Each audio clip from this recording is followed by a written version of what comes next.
پوری زندگی کا عاشق ہوتا ہے اور اپنا سب کچھ محبوب کے نام لگاتا ہے۔ آئیے عمل کی راہوں کے لیے اپنے شمع روشن کیجئے۔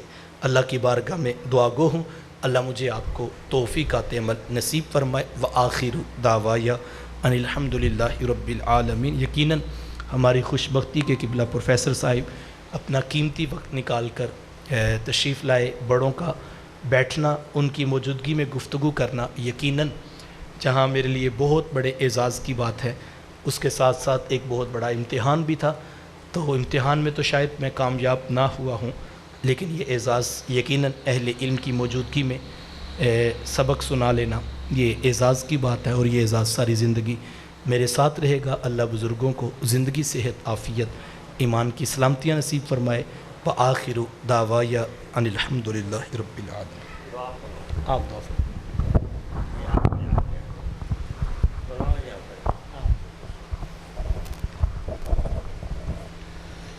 بسم اللہ الرحمن الرحیم۔